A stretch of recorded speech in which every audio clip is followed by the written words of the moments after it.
How to crochet the herringbone tote. This is an easy level tutorial. You can find the free written crochet pattern in the description below. Be sure to follow along for more crochet tutorials. Let's get started. For supplies, you'll need a pair of scissors, a 5mm crochet hook, a large sewing needle, and many fine stitch markers helpful for this tutorial for keeping track of their rows. Lastly, you'll need 1 skein of Bundle of Love yarn by Lion Brand. This is a medium weight acrylic and the color is Enchanted Forest. For this pattern, we'll begin with a chain 81. We're going to be crocheting into the back bumps of the chain to make it easier to do the sides together later on. So here you can see the front of the chain, and on the back are these bumps that run down the middle of each chain. We're going to place our hook inside of those. So I'm going to find the second chain from hook and place my hook up under there and do a single crochet. So I'll yarn over, pull up a loop, 2 loops, yarn over, and pull through both loops. At the beginning of each row, you'll start with a single crochet, and the rest of the stitches of the row will be herringbone single crochet. So in this case, we have 1 single crochet and 79 herringbone single crochets. On the single crochet, you can see 2 strands of yarn here. I like to call these the legs of the stitch. And we're going to place our hook under the leg that's closest to the chain.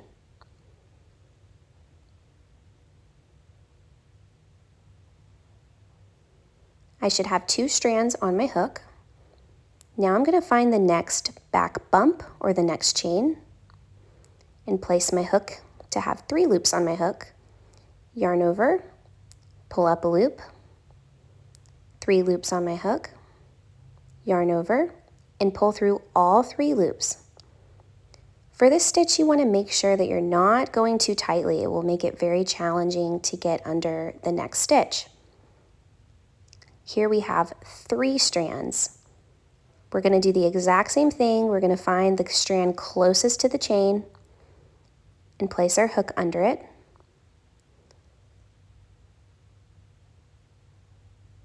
Find the next back bump. Insert our hook, yarn over, pull up a loop, not too tight, yarn over, and pull through all 3. We're going to continue to do the herringbone single crochet to the end of the row, making sure that we're not stitching too tightly. I'll meet you at the end. We've completed row 1. I've done my last herringbone single crochet, and now it's time to turn. Each time I turn, I'm going to chain 1, and before I turn, I'm going to show you where to place your stitch markers if you want to be able to better keep track of your rows. Some people find it a little tricky counting the rows with a stitch. Now I can turn my work.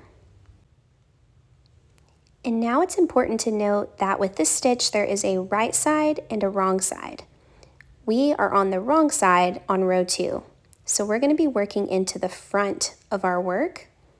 This can feel a little bit awkward and tricky, so be sure to practice it a couple of times. We're going to move our working yarn in front of us. This is really important. And I'm going to do a single crochet in the first stitch like we always do. But I'm going to place my hook into the right side of my work. I like to turn my hook downward and catch that yarn and then twist it back up. 2 loops on my hook, yarn over, and pull through both loops. Now I have my single crochet and I can move on to my herringbone single crochet.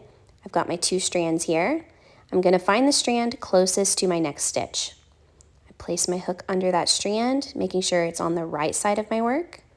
Insert my hook into the next stitch, catch the yarn and pull up a loop, 3 loops on my hook, yarn over, and pull through all 3 loops. I'll continue to do this all the way to the end of the row. As you can see, we've got 3 strands now, so we'll find the one closest to our next stitch, insert our hook into the next stitch, pull up a loop, 3 loops on the hook, yarn over and pull through all 3 loops. From here on out, we'll be alternating between rows 1 and rows 2. We'll be doing a total of 40 rows. Go ahead and work on your 40 rows of herringbone single crochet and I'll meet you there. I have my 40 rows completed of herringbone single crochet and I can begin to work on the sides. I have my right side facing up and I'm going to fold over my fabric widthwise so that the wrong sides are facing out. I'm turning my work over so that my hook is on top in the upper right-hand corner. I'll line up my stitches to work the sides. Now that I have my stitches lined up, I'm going to slip stitch in the back loop only of the front piece and the front loop only of the corresponding stitch on the back piece. To slip stitch, we'll have 3 loops on our hook, yarn over, and pull through all 3 loops. You should have 40 slip stitches total once you reach the left-hand corner of your bag. Go ahead and work on your slip stitches and I will meet you at the corner. I finished the left side and tied off, so now we're going to work on the right side. I'll rotate my work so that the right side is at the top and I'm going to attach my yarn in the upper right-hand corner and work across. To attach my yarn, I'll make sure I have my stitches lined up first. I'm going to insert my hook in the back loop only of the front panel and the front loop only of the back panel. Grab my working yarn, loop it over my hook, pull it through those loops, and chain 1. This does not count as a stitch, so we're going to do our first slip stitch in the same space.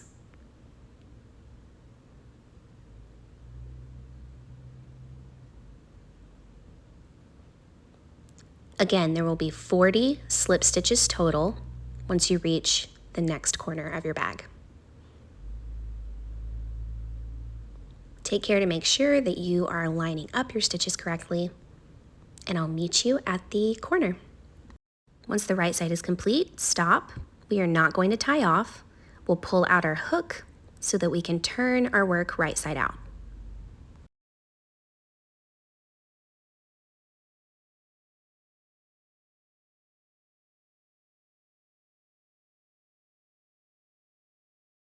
Place your work so that your hook is on the right side. You can put your hook back in the loop. And now we'll begin the border at the top. We'll begin on the right side that we created by chaining 1. We will not be working any stitches in the sides. We'll be working all of our stitches at the end of each row. It can be tricky to find where to place your hook. Just a reminder, you'll have a turning chain every other row and a stitch every other row. So I'm going to find the top of the first row, which is a turning chain, and place 1 single crochet. For the rest of this round, there'll be herringbone single crochets. At the end of the next row, I'll be placing 2 herringbone single crochet stitches.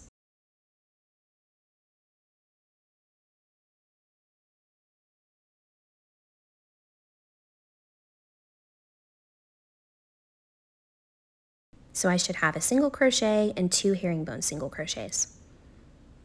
At the end of the next row, I'll place 1 herringbone single crochet.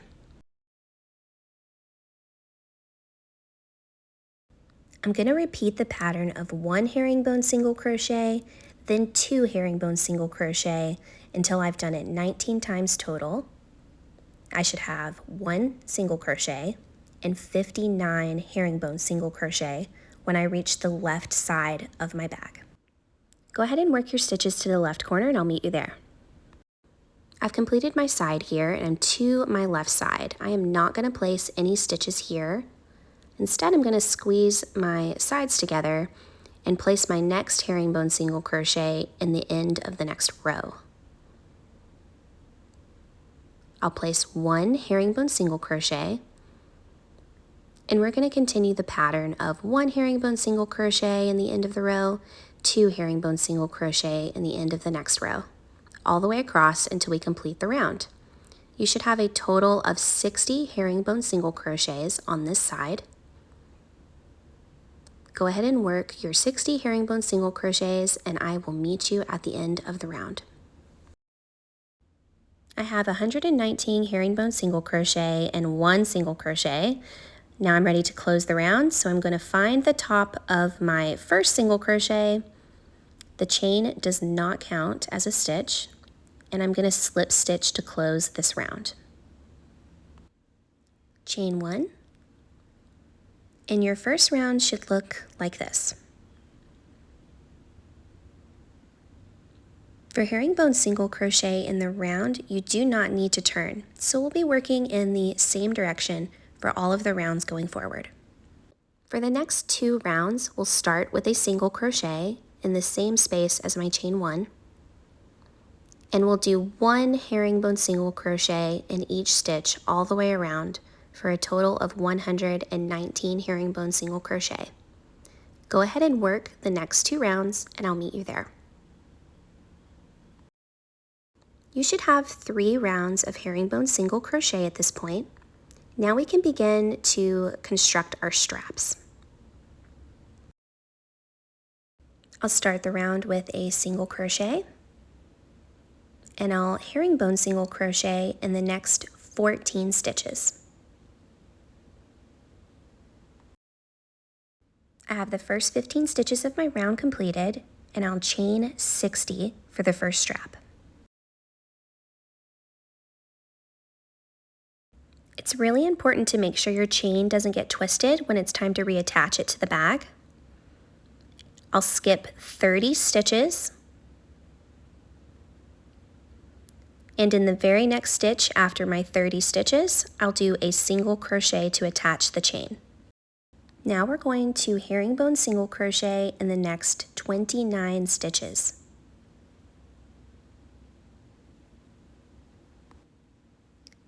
We'll chain 60 for the second strap. Skip 30, making sure our strap isn't twisted, and attach with a single crochet. Herringbone single crochet in the next 14 stitches and close the round with a slip stitch to the first single crochet.